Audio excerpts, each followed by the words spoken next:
Assalamu alaikum wa rahmatullah wa marhaba bil muslimin. Dernière nouvelle, donc le Maroc souhaite acquérir le système de défense antiaérien Spider auprès d'une entreprise israélienne.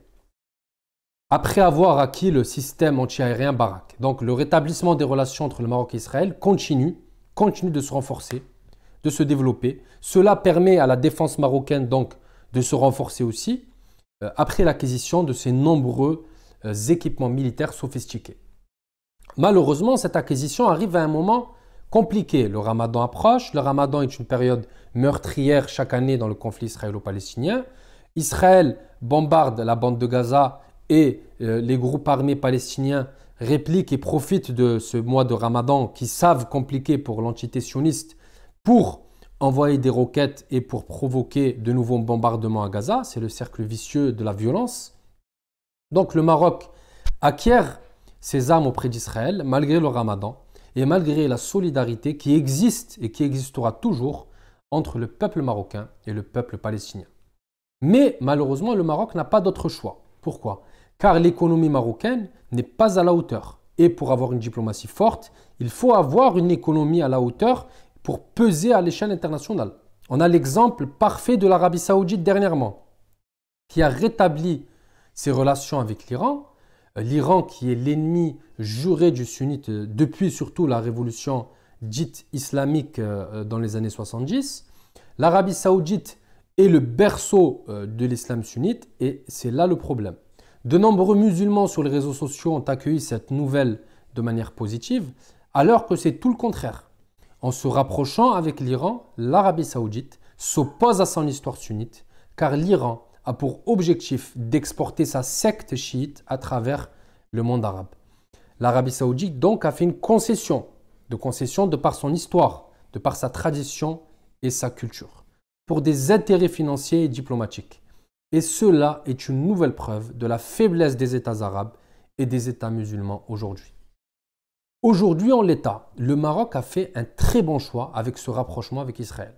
Pourquoi? Répercussions positives sur l'économie marocaine, renforcement de l'armement marocain qui permet la défense de notre intégrité territoriale. Aussi le nombre record de touristes qu'on a vu en 2022. Donc, mais par contre, ça ne veut pas dire que l'on défend l'entité sioniste comme le prétendent certains Marocains comme Ben Keren ou certains Algériens, ou cela ne veut pas dire non plus que l'on a abandonné la cause palestinienne. Cela juste veut dire que l'État du Maroc aujourd'hui accepte et s'adapte au contexte actuel international et à la situation dans la région d'Afrique du Nord. 70 عام وحنا كنبكيو في البرلمان الأوروبي في l'ONU في la Ligue arabe et absolument rien n'a changé. Au contraire, إسرائيل زادت الاستعمار ديالها وزادت كدي الأرض الفلسطيني. Les pays occidentaux n'ont pas intérêt à ce qu'un État palestinien soit créé.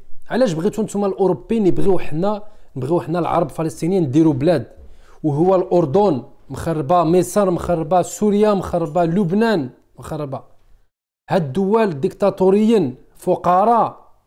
C'est des pays en faillite. Il n'y a pas de modèle arabe dans la région au Proche-Orient qui peut donner un élan à ce pays palestinien. Personne ne veut d'un État instable en plus de l'instabilité qui existe.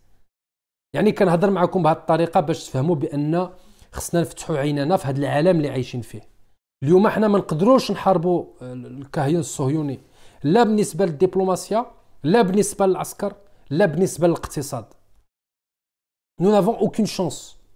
Le Maroc a fait, avec ses rétablissements des relations, ce que beaucoup d'autres pays arabes vont faire.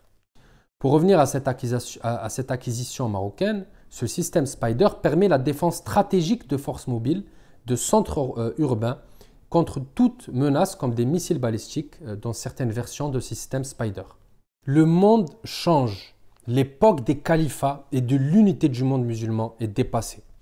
Aujourd'hui, nous voyons la fragmentation du monde arabe, l'établissement des frontières qui crée des différences d'intérêts entre les États modernes arabes.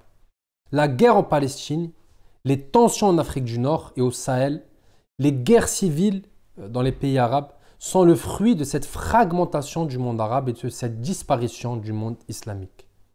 Également, les sociétés changent d'une vitesse phénoménale. Il y a de moins en moins d'islam dans les sociétés modernes arabes.